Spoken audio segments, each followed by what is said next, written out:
Dans la première vidéo, je t'ai expliqué ce que c'était que l'estime de soi et à quoi ça sert. Et je voulais prendre le temps du coup de développer chacun des 6 piliers de l'estime de soi, tout en t'expliquant d'abord comment ça fonctionne. Maintenant que tu as l'idée théorique de ce que c'est l'estime de soi, l'idée c'est de la travailler pour l'améliorer parce que tu sais que ça va t'aider à vivre une vie plus heureuse et à atteindre tes objectifs. C'est là que ça devient un peu plus compliqué parce que comment je passe de cette belle théorie à de la pratique, les 6 piliers de l'estime de soi qui vont t'aider à passer de cette théorie à de la pratique. Et l'idée c'est que quand tu prends chacun de ces 6 piliers, si tu le pratiques comme un entraînement, comme une habitude, eh bien tu vas élever ton estime de soi. Donc, le premier pilier dont je vais parler aujourd'hui, la pratique de la vie consciente. Et avant ça, pense à t'abonner, à liker cette vidéo et à la partager.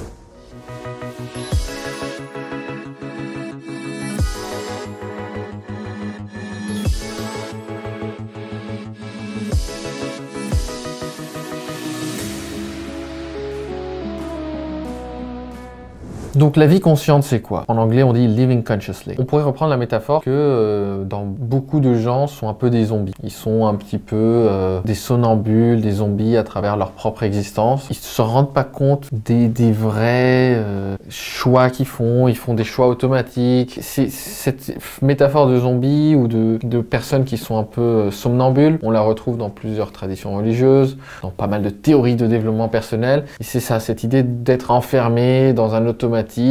Et l'idée de conscience, d'élever sa conscience, c'est justement de se réveiller, d'être conscient d'un certain aspect de la réalité. Et encore une fois, c'est quelque chose de volontaire. Je ne suis pas une victime de mon manque de conscience de la réalité. Je peux choisir de rechercher la vérité, de rechercher à prendre conscience de mon monde intérieur, du monde qui m'entoure et de vivre une vie consciente, justement. Tu sais combien de fois tu checkes ton téléphone par jour? Est-ce que tu en as conscience? Est-ce que tu sais combien de temps tu passes sur tes applications, sur ton téléphone? Est-ce que tu as déjà regardé? Est-ce que tu en as conscience? Est-ce que tu sais pourquoi tu fais le métier que tu fais? Est-ce que tu en as conscience? Est-ce que ça a été choisi? Ou est-ce que tu le fais par automatisme, parce que c'était le chemin qu'on a voulu que tu suives, ou parce que papa ou maman faisait comme ça, ou tes parents, ton environnement voulaient que tu fasses ça? Est-ce que tu as toujours mangé comme ça?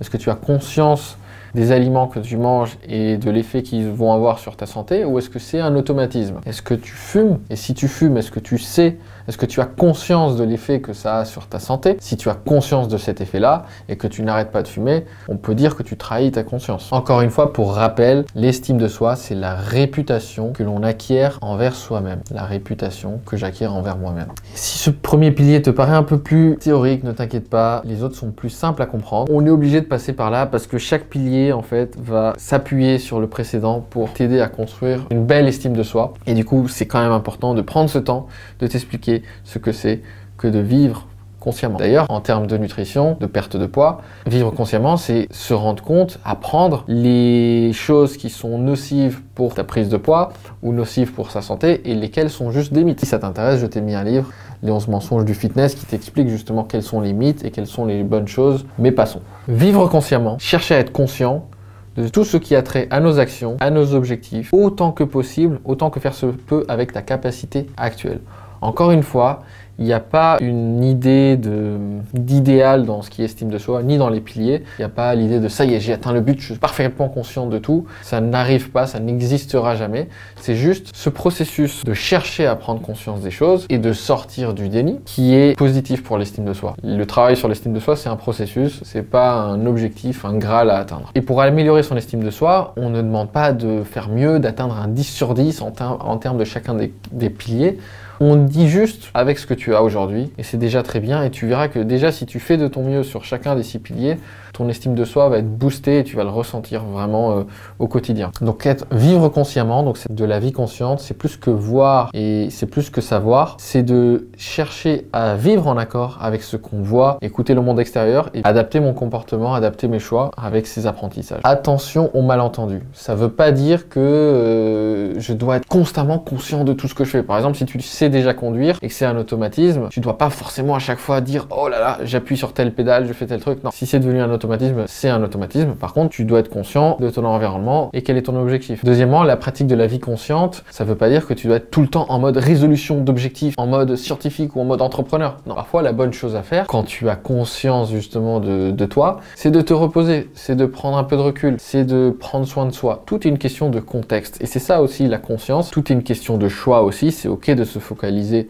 sur une chose et pas sur une autre. En gros, vivre consciemment, c'est sortir du déni et arrêter de faire l'autruche. C'est respecter les faits. Toute démarche de développement personnel doit commencer par un respect des faits et de la réalité. Ce principe de réalité, il est fondamental. C'est ce qu'en analyse transactionnelle, on appelle être dans l'adulte, être l'adulte qui respecte les faits et la réalité, qui voit les choses telles qu'elles sont. Ça s'oppose à cette espèce de pensée magique chez le tout petit qui fantasme et qui voudrait que les choses soient autrement. Et si une phrase est vraie, si une vérité scientifique est vraie, mon déni de cette vérité ne la rendra pas moins vraie pour autant. Si la Terre est ronde, elle est ronde. C'est pas parce que j'ai décidé de croire qu'elle est plate qu'elle sera plate pour autant. En fait, c'est ça. Si je devais résumer ce que c'est que la vie consciente, c'est processus d'apprentissage du monde extérieur. Ça peut passer par des choses comme des lectures, une confiance en mes sens, des discussions, ce processus d'éveil progressif qu'on a tout au long de la vie, mais aussi intérieur. Ce processus de connaissance de soi. On dit souvent qu'un des fondements du développement personnel, c'est de se connaître soi-même. Comment je me connais soi-même? Justement,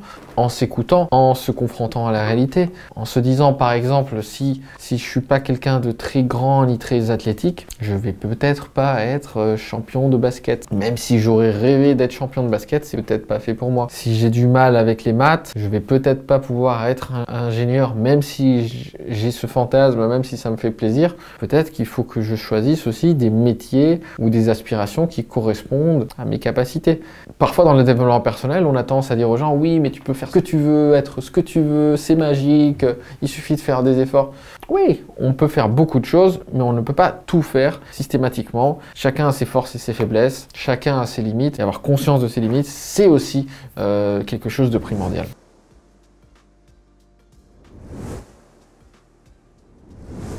Voilà quelques affirmations que je vais te donner, des points essentiels que ça pourrait être la vie consciente, la pratique de la vie consciente, et dans quels différents domaines. Parce que tu vois, c'est assez flou, donc là je vais y rajouter un peu de clarté. Vivre une vie consciente, c'est avoir un esprit actif plutôt que passif. Pratiquer la vie consciente, c'est prendre du plaisir à exercer son intelligence. Avoir une vie consciente, c'est vivre dans l'instant présent sans pour autant oublier le contexte. La vie consciente, c'est aller vers les faits et la réalité plutôt que de les fuir. Et c'est aussi chercher à distinguer qu'est-ce qui est un fait, qu'est-ce qui est une interprétation et qu'est-ce qui est une émotion. Car une émotion, c'est pas forcément un indicateur fiable de la réalité. Mais ça veut pas dire que ce qu'il y a derrière, c'est une réalité. Vivre consciemment, quand j'ai posé un objectif, c'est de persévérer face aux difficultés, même si j'ai justement des difficultés, même si c'est pas facile. Pratiquer la vie consciente, c'est que quand je reçois une nouvelle information, je suis prêt à remettre en cause mes croyances à la lumière de cette nouvelle information et je ne vais pas imposer mes certitudes face à une réalité qui me prouve tout le contraire. Finalement, c'est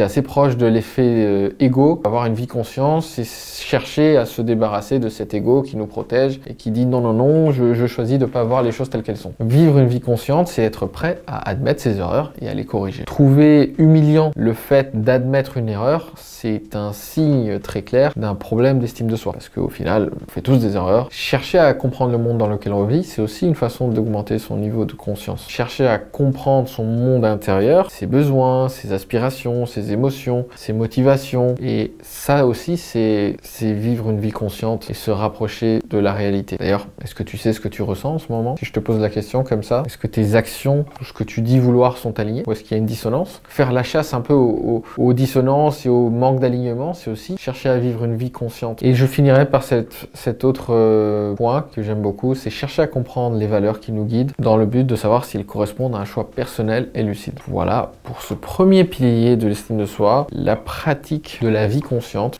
Si tu veux aller plus loin sur ce sujet de l'estime de toi, je t'ai créé une formation sur ce sujet avec des exercices et des outils pour pouvoir développer ton estime de soi. Merci d'avoir regardé cette vidéo, je te mets une autre vidéo à regarder et à la prochaine.